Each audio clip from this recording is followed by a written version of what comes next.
Good morning बच्चों। देखिए आज हम लोग ज्योग्राफी का क्लास करेंगे जिसमें हम लोग महत्वपूर्ण प्रश्नों का अध्ययन करेंगे। देखिए सबसे पहले आप लोगों का स्वागत है हमारे YouTube channel Rajeev sir official. ठीक है बच्चों, आज का जो हमारा क्लास है वो जीएस से रिलेटेड है। ठीक है, इसे जीएस से रिलेटेड है और आप सभी लोग इस चैनल के माध्यम से विभिन्न प्रतियोगी परीक्षाओं के लिए जो जीएस के क्वेश्चन बनते हैं उन सभी की तैयारी हमारे चैनल पर करवाई जा रही है। तो आप सब लोग हमारे चैनल को लाइक जरूर करें, सब्सक्राइब भी करें। ठीक है, ताकि आपके हमारे आने वाले जो वीडियो है उसका नोटिफिकेशन मिलता रहे। ज्योग्राफी में आज का जो हमारा लेसन 1 जो है हमारा लेक्चर 1, इसमें हम लोग पढ़ेंगे ब्रह्मांड की उत्पत्ति। जी हाँ बच्चों, हमारा आज का टॉपिक होगा ब्रह्मांड की उत्पत्ति। तो ये हम लोग जानने का प्रयास करेंगे कि ब्रह्मांड की उत्पत्ति कैसे हुई। लेकिन सवाल यह भी उत्पन्न होता है कि ब्रह्मांड किसे कहते हैं। ठीक है, ब्रह्मांड किसे कहते हैं। तो आप जहाँ पर हैं आप ऊपर नज़र उठा के देखिए, छत नहीं देखिएगा घर का, ऊपर आकाश आसमान की ओर देखिए। आपको जो कुछ भी दिखाई देगा ऊपर जो कुछ भी है वो ब्रह्मांड का एक हिस्सा है। अर्थात जो विभिन्न प्रकार के हमारा प्लैनेट भी क्या है, ब्रह्मांड का एक छोटा सा हिस्सा है। तो ब्रह्मांड बहुत ही बड़ा है। ब्रह्मांड की उत्पत्ति कैसे हुई, इन सभी चीज़ का अध्ययन हम लोग इस आज के क्लास में जानने का सीखेंगे। देखिए ब्रह्मांड की उत्पत्ति को लेकर के हालांकि विभिन्न वैज्ञानिकों ने, विभिन्न भूगोलवेताओं ने विभिन्न मत दिए, अलग अलग सिद्धांतों का प्रतिपादन किया। लेकिन एक ऐसा सिद्धांत जो सर्वमान्य है, जो सभी अधिकांश भूगोलवेताओं ने इनका समर्थन किया, वे कौन से हैं? हमारा है बिग बैंग थ्योरी, अर्थात महाविस्फोट का सिद्धांत। ठीक है बच्चों, बिग बैंग थ्योरी को ही आधुनिक सिद्धांत माना जाता है। कौन सा सिद्धांत? आधुनिक सिद्धांत। ऐसा क्यों कहा जा रहा है?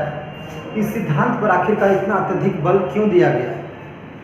ठीक है, इसके पीछे भी रीजन है, ये रीजन भी आपको मैं बताऊंगा। ठीक है, थोड़ा सा सब्र करें, आपको इसके आगे का रीजन भी बताएंगे कि आखिरकार इस थ्योरी को, इस सिद्धांत को इतनी मान्यता क्यों मिली, लोग इसी को मान्यता क्यों दे रहे। ठीक है, देखिए दरअसल ब्रह्मांड जो है, ब्रह्मांड की जो उत्पत्ति हुई है, ऐसा बताया जा रहा है कि ब्रह्मांड की उत्पत्ति एक ही पॉइंट से, अर्थात ब्रह्मांड में जो कुछ भी उत्पन्न थे, ब्रह्मांड में जो कुछ भी मैटर वगैरह मौजूद थे, वे सभी एक ही बिंदु पर, वे सभी एक ही बिंदु पर मौजूद थे। ठीक है, एक छोटे से कह सकते हैं पॉइंट से ही इतने बड़े ब्रह्मांड का निर्माण है। सुनकर अजीब लग रहा होगा कि ऐसा कैसे हो सकता है कि छोटे से डेंस पॉइंट जिसका घनत्व बहुत ज़्यादा अधिक हो, इसी से पूरे ब्रह्मांड की रचना हो। ये बिल्कुल सत्य बात है, क्योंकि वैज्ञानिकों का ऐसा मानना है और वैज्ञानिक यूँ ऐसे हवाओं में तीर नहीं छोड़ते हैं, वो एविडेंस के साथ बताने का प्रयास करते हैं।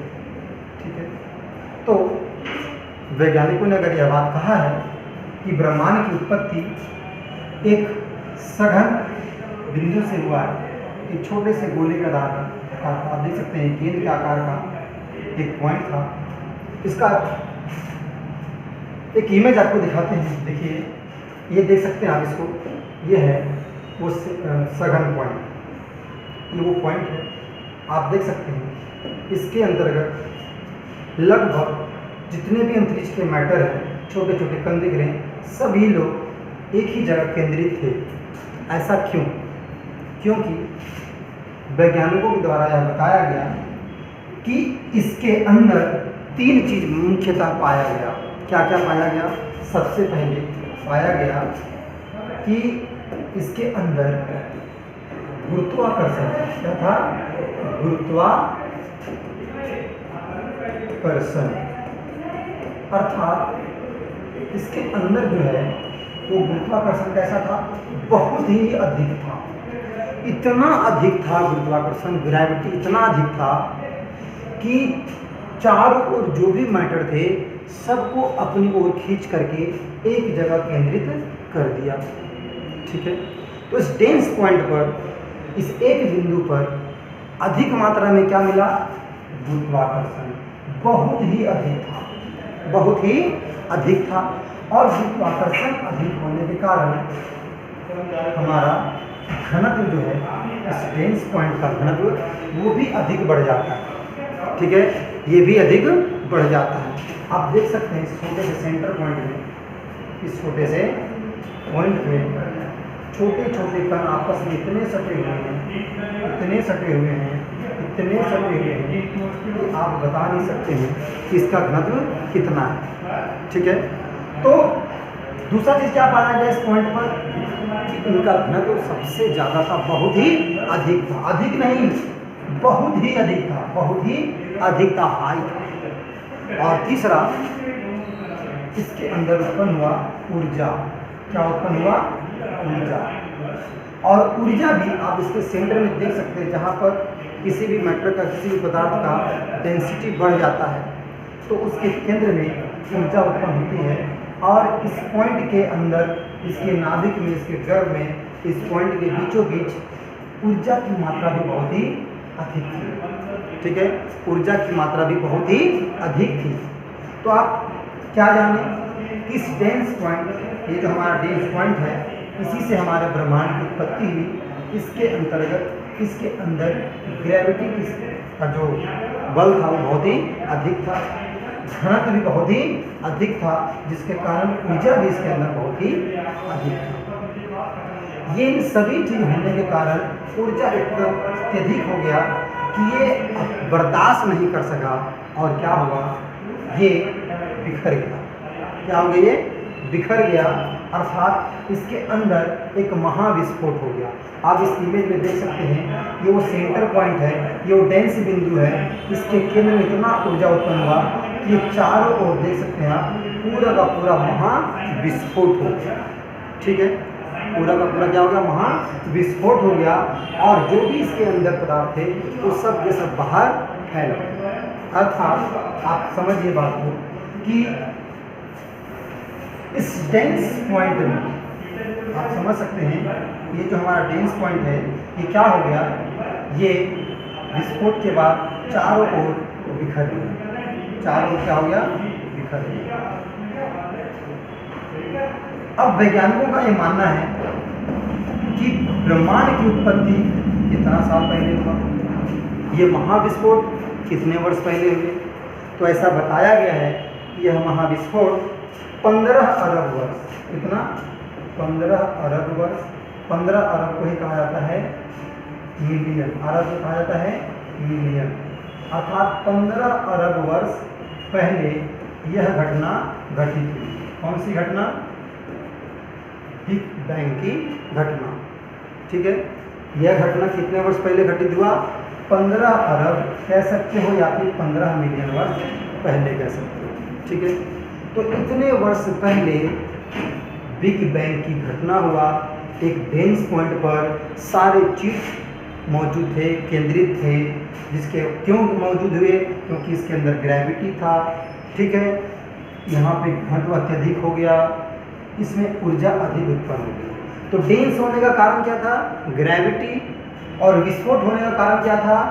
टेम्परेचर यानी ऊर्जा और घनत्व। इतने अधिक घने थे कि ऊर्जा का निर्माण हुआ, जिसकी वजह से ये महाविस्फोट हो गया। और विस्फोट होने के बाद आप जानते हैं, किसी एक सेंटर पॉइंट से किसी भी मैटर को आप फेंकेंगे तो उसमें एक फोर्स एक गति का उत्पन्न होता है जो राउंड राउंड होकर कहीं दूर तक जाता है।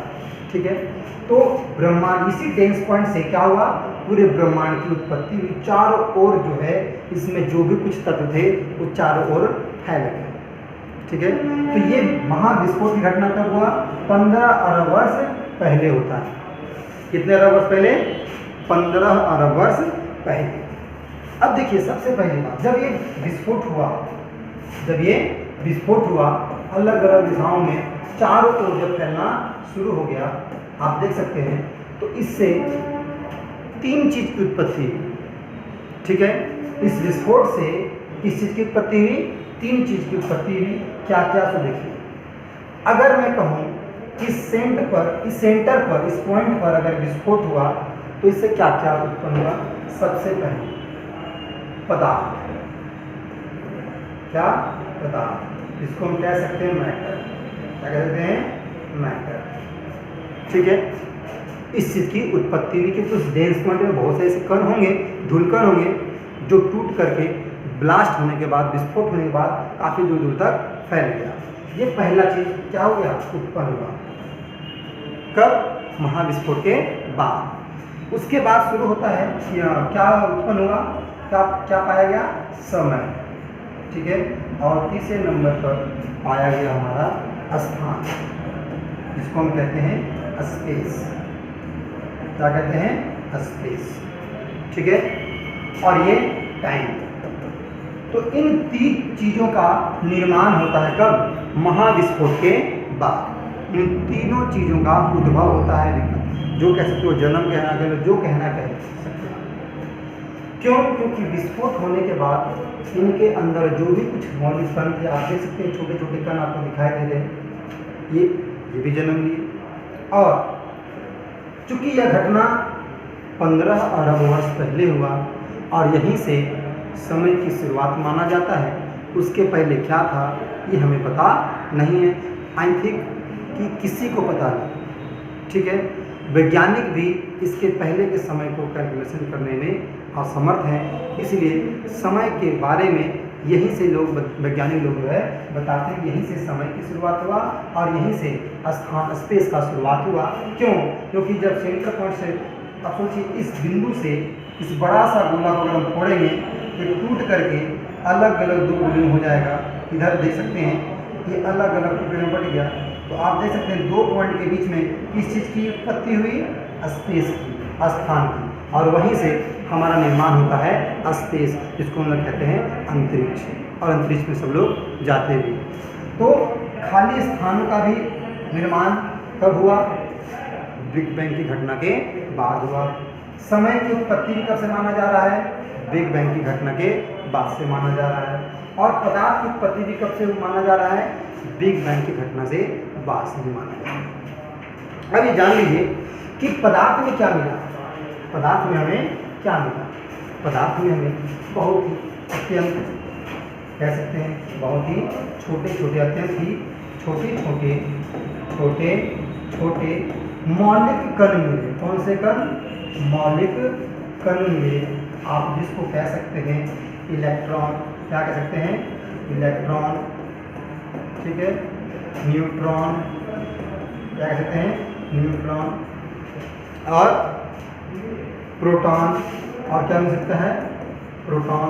तो इन सभी मौलिक तत्वों का क्या हुआ, जन्म हुआ सर्वप्रथम महाविस्फोट के बाद। ये क्या है, ये क्या है, ये परमाणु के से भी छोटे होते हैं। अर्थात किसी भी मैटर में अणु पाया जाता है, एटम्स पाए जाते हैं, छोटे छोटे कण होते हैं, बिल्कुल छोटे छोटे कण होते हैं, और इस कण से भी छोटा होता है परमाणु। ठीक है, देखिए किसी भी पदार्थ में क्या पाया जाता है, सबसे पहले अणु। अणु से भी छोटा क्या होगा, परमाणु, और परमाणु से भी छोटा क्या होगा, इलेक्ट्रॉन, न्यूट्रॉन और प्रोटॉन। अर्थात परमाणु के गर्भ में, नाभिक में ये तीनों चीज पाया जाता है। ठीक है, ये तीनों चीज पाया जाता है। तो सोचिए जब इन तीनों चीज की उत्पत्ति हमारे विस्फोट के बाद हुआ, तो इन तीनों के मिलने से परमाणु बना, परमाणु के मिलने से अणु बना, अणु के मिलने से पदार्थ बना, और iस प्रकार हमारे ब्रह्मांड में पदार्थ की उत्पत्ति हो गई। ठीक है, अब बात आता है कि अगर ब्रह्मांड में ये पदार्थ मिले, ठीक है, तो जाहिर सी बात है ये पदार्थ, ये छोटे छोटे जो मौलिक कण हैं, ये मौलिक कण किसी भी चीज़ को निर्माण करने में हमेशा तत्पर रहते हैं। यही मौलिक कण आपके ठोस का निर्माण करता है, तरल का निर्माण करेगा और गैस का भी निर्माण करेगा। अर्थात ये जो इलेक्ट्रॉन, न्यूट्रॉन, प्रोटॉन जो है, ये सभी लोग मिल करके किसी भी अवस्था में किसी भी पदार्थ को बना सकते हैं, ठोस में हो, चाहे तरल में हो या फिर गैस में। तो दिक्कत अब क्या होता है कि ऐसा माना गया कि सर्वप्रथम महाविस्फोट के बाद वो चीज़ अगर मिला तो मिला हमारा हाइड्रोजन गैस। क्या मिला? Hydrogen gas. तो हाइड्रोजन गैस की मात्रा जो है ये महाविस्फोट के बाद ही बनी। क्यों? और बनाने वाले कौन? ये मौलिक छोटे छोटे कण, इलेक्ट्रॉन, प्रोटॉन और न्यूट्रॉन, और भी बहुत सारे मौलिक कण होते हैं। ठीक है ना? तो इन लोगों के मिलने से क्या बनता है हमारा? हाइड्रोजन। सबसे अधिक मात्रा में हाइड्रोजन गैस मिलना शुरू हो गया। कहाँ पर? ब्रह्मांड। इतनी अधिक मात्रा में, चारों ओर, बहुत अधिक मात्रा में चारों ओर जो है बादलों का आवरण फैल गया। चारों ओर गैस ही गैस, चारों ओर गैस ही गैस। और इन्हीं बादलों, इन्हीं हाइड्रोजन गैस के कारण, क्योंकि ये बादल के अनुसार इधर से उधर क्या हो रहे थे? घूम रहे थे, घूम रहे थे, घूम रहे थे। क्या घूम रहा था? Hydrogen gas. क्या घूम रहा था? Hydrogen gas. और हाइड्रोजन गैस का नाभिकीय संलयन, नाभिकीय संलयन होने के कारण, नाभिकीय संलयन के होने के कारण जो है हाइड्रोजन जो है वो हीलियम में बदल गया। किसमें? हीलियम में बदल गया। आप सोच सकते हैं कि ये क्या है प्रक्रिया? हाइड्रोजन का हीलियम में बदल जाना क्या होता है भाई? देखिए, जब कोई मौलिक कण, न्यूट्रॉन, प्रोटॉन और जो भी हो, इलेक्ट्रॉन, ये छोटे से कण होते हैं। क्या होते हैं? छोटे से कण होते हैं। और इन लोगों के मिलने से एक नए पदार्थ की उत्पत्ति होती है, जिसके अंदर अनंत ऊर्जा होती है। क्या होती है? अनंत ऊर्जा। तो जब दो कण आपस में मिलते हैं तो इसे कहते हैं संलयन। क्या कहते हैं इसको?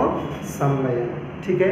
और जब कोई कण से दो कण बन के निकलते हैं, अर्थात जब किसी मौलिक कण से ये मौलिक कण टूट करके दो कण में बनते हैं, दो कण बन जाते हैं, तो भी क्या होता है? ऊर्जा की उत्पत्ति होती है। ऊर्जा की उत्पत्ति। बात को समझिए।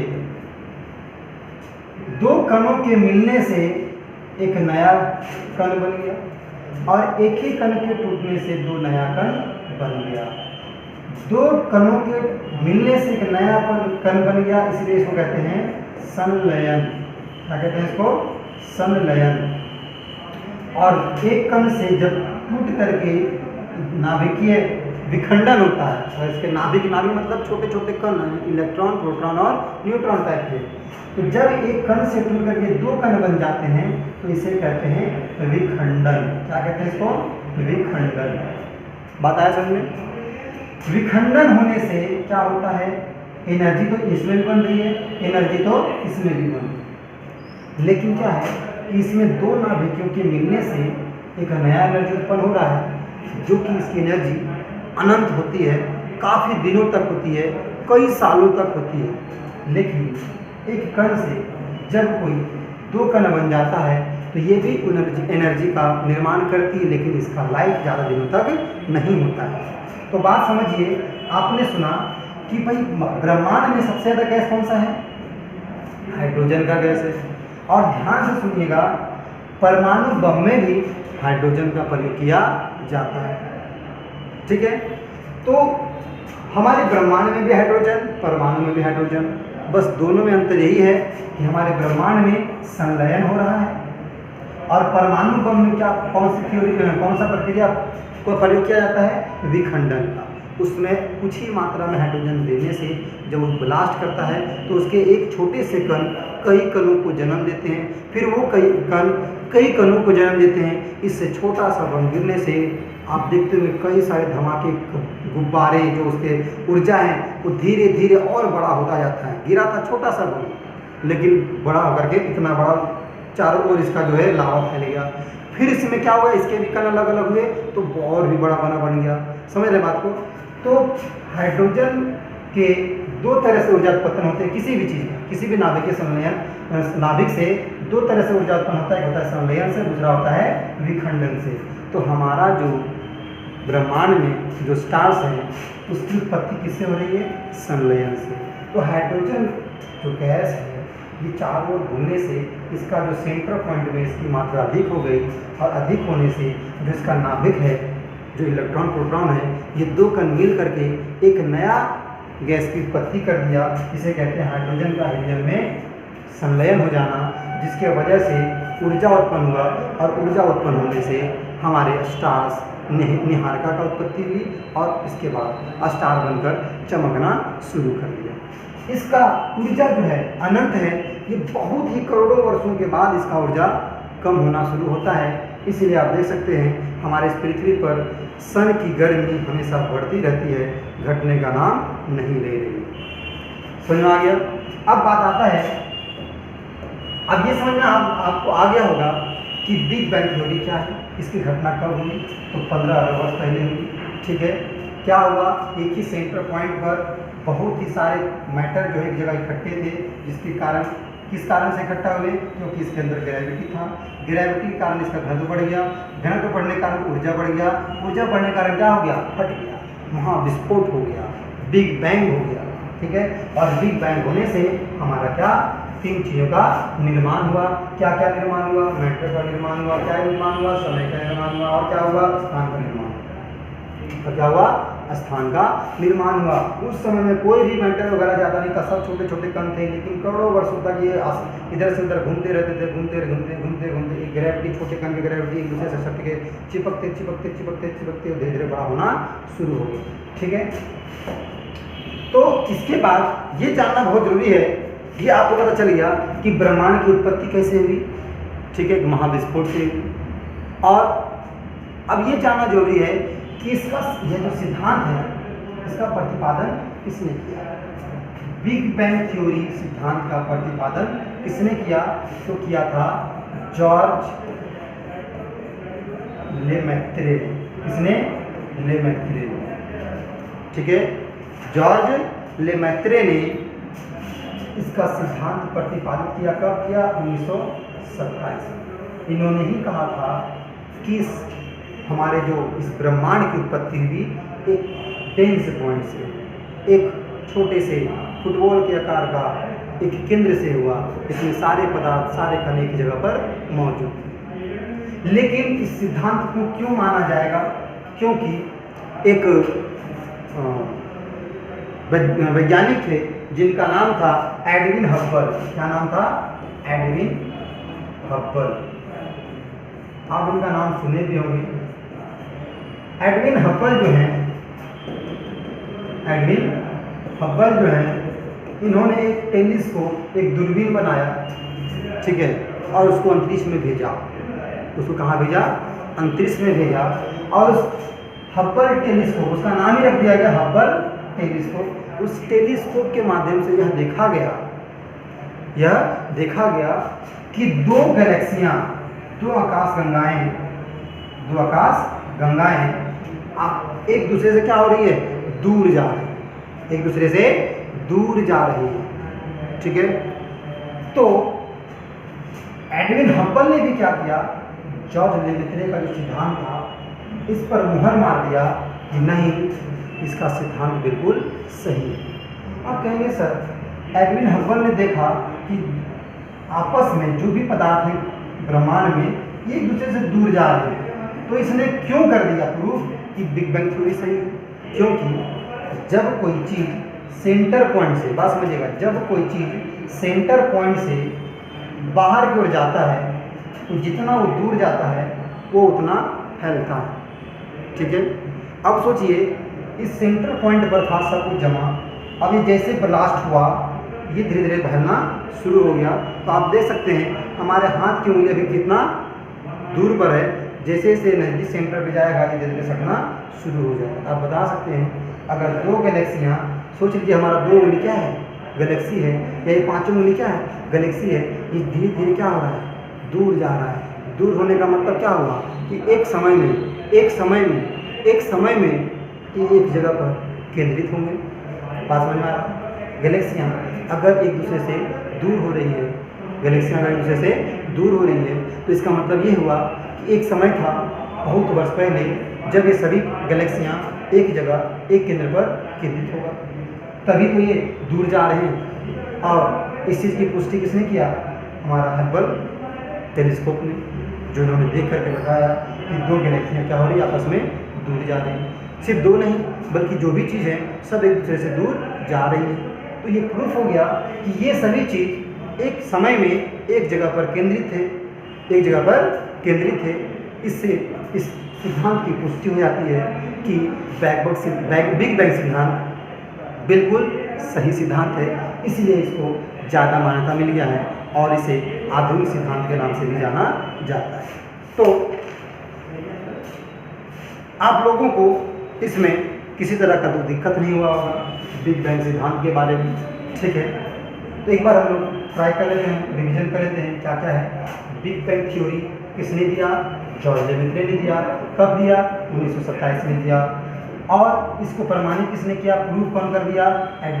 एडविन हब्बल ने, क्योंकि इन्होंने एक टेलीस्कोप भेजा जिससे ये पता चला कि दो गैलेक्सियाँ आपको मतलब एक दूसरे से क्या जा रही है, दूर जा रहे हैं। तो दूर जा रहे हैं तो इन्होंने भी क्या कह दिया, इन्होंने अपना सिद्धांत दे दिया। कौन सा सिद्धांत? ब्रह्मांड विस्तारित सिद्धांत। ठीक है, ब्रह्मांड विस्तारित का मतलब हो गया विस्तार हो रहा है, फैल रहा है। इसको इंग्लिश में कहते हैं कॉन्टिनेंटल नहीं बोलेंगे, इसको मतलब विस्तारित सिद्धांत दिया गया इसका। ठीक है ना, क्या नाम दिया गया?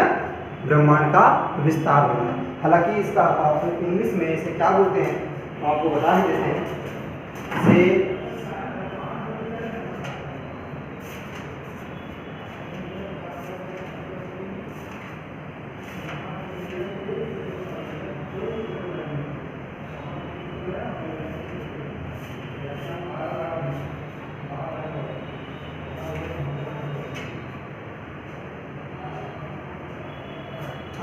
इसे एक्सपेंडिंग यूनिवर्स हाइपोथेसिस के नाम से भी जाना जाता है। एक्सपेंडिंग मतलब विस्तार। ठीक है, तो ब्रह्मांड का विस्तारित होना अर्थात एक्सपेंड कर रहा है, क्या एक्सपेंड कर रहा है? यूनिवर्स। ठीक है, तो ये सिद्धांत किसने दिया? एडविन हब्बल ने। अब बताइए ये सिद्धांत अगर दिया, ये कह रहे हैं विस्तारित हो रहा है, तो एक समय था जब एक केंद्र में होगा और केंद्र वाला सिद्धांत किसने दिया? बिग बैंग ने, यानी कि जॉर्ज लेमेत्रे ने दिया। तो ये सिद्धांत और ये सिद्धांत दोनों ने एक ही बात की पुष्टि की कि दोनों की उत्पत्ति एक केंद्र बिंदु से हुआ है, एक बेस पॉइंट से ही हुआ है। कोई दिक्कत? यह विस्फोट कब होता है? आज से लगभग 15 अरब वर्ष पहले होता है। ठीक है, विस्फोट क्यों हुआ? क्योंकि देखिए ये सारे चीज़ एक जगह पर क्यों केंद्रित हुए? क्योंकि हमारे पास क्या था? इनके पास, मेरे पास नहीं था, इसके पास था ग्रेविटी। क्या था? ग्रेविटी। और ग्रेविटी की वजह से सारे कण एक जगह जाकर चिपक गए, इससे क्या बढ़ गया? घनत्व बढ़ गया। घनत्व बढ़ने से क्या उत्पन्न हो गई? ऊर्जा उत्पन्न हो गई। इतना अत्यधिक ऊर्जा था कि भैया क्या हो गया? फट गया, ब्लास्ट हो गया। ब्लास्ट होने के बाद क्या उत्पन्न हुआ? सबसे पहले पदार्थ, छोटे छोटे कण की उत्पत्ति हुई, समय की उत्पत्ति और स्पेस की उत्पत्ति हुई। दो पदार्थों के बीच में स्पेस, खाली जगह उत्पन्न होना शुरू हो गया। ठीक है, तो ये सभी चीज होता है विस्फोट के बाद। अब ये जान लीजिए, यह विस्फोट होने के बाद हमें क्या पाया गया ब्रह्मांड में? हम लोगों को सबसे अधिक मात्रा में क्या मिला? हाइड्रोजन मिला। हाइड्रोजन की बहुत बड़ी मात्रा में गैस का निर्माण हुआ, जिसके वजह से हाइड्रोजन के नाभिकीय संलयन होने से हीलियम का आविष्कार हुआ और इससे अनंत मात्रा में ऊर्जा की उत्पत्ति हुई। और इस तरह से जो हाइड्रोजन का गैस था ये केंद्र में सघन होने लगा और सघन होने के बाद नाभिकीय संलयन हुआ और हीलियम में बदल गया, जिसके वजह से क्या हुआ? ऊर्जा की उत्पत्ति, नाभिकीय संलयन हुआ, ठीक है। इसे और इस जब नाभिकीय संलयन होता है तो उसे हम कहते हैं निहारिका। क्या कहते हैं इसको? निहारिका, ठीक है, अर्थात नेबुला। और यही नेबुला से धीरे धीरे सूर्य का निर्माण हो जाता है, चमकने लगता है, ठीक है। तो यह व्यवस्था सिर्फ एक ही जगह नहीं हुआ, विस्फोट होने के बाद पूरे ब्रह्मांड में यह व्यवस्था चालू हुआ और धीरे धीरे कई सारे सूर्य बने और कई सूर्यों के समूह को हम लोग गैलेक्सी कहने लगे। तो हम लोग आगे की क्लास में जानने का प्रयास करेंगे कि ये तो उत्पत्ति हुई किस चीज़ की? ब्रह्मांड की। अगले क्लास में जानने का प्रयास करेंगे कि गैलेक्सी की उत्पत्ति कैसे हुई, तारों का निर्माण कैसे हुआ, ठीक है। तो ब्रह्मांड जब बना उसके बाद ही गैलेक्सी बना, गैलेक्सी बनने के बाद तारों का निर्माण हुआ, तारों के निर्माण के बाद तारों का स्ट्रक्चर कैसा है इसके बारे में जानेंगे, फिर हमारा सौर परिवार कैसा है वो जानेंगे, फिर पृथ्वी कैसी है उसके बारे में जानेंगे, पृथ्वी के वायुमंडल के बारे में जानेंगे, पृथ्वी के सरफेस के बारे में जानेंगे, पृथ्वी के इंटीरियर पार्ट के बारे में जानेंगे। ज्योग्राफी बहुत ही बड़ा है, आप लोग एकदम बस फर्स्ट क्लास आप लोग बैठ करके क्लास करते रहिए, ठीक है। एक से बढ़कर एक नॉलेज आप लोगों को मिलता रहेगा, ठीक है। तो आज का क्लास हम यही समाप्त करते हैं बच्चों। अगर यह वीडियो आप लोग को अच्छा लगा होगा तो लाइक करें, सब्सक्राइब करें और मन लगाकर पढ़ते रहें और नोट्स जरूर कंप्लीट करें, क्योंकि नोट्स ही आपके लिए सफलता का एक सीढ़ी बनेगा। क्योंकि सफल बनना है तो नोट्स बनाना बहुत ही ज़रूरी है, ताकि आप क्या कर सकें, उसको रिवाइज कर सकें, ठीक है। मिलेंगे नेक्स्ट वीडियो में इसके नेक्स्ट टॉपिक के साथ, तब तक मन लगा के पढ़ते रहें।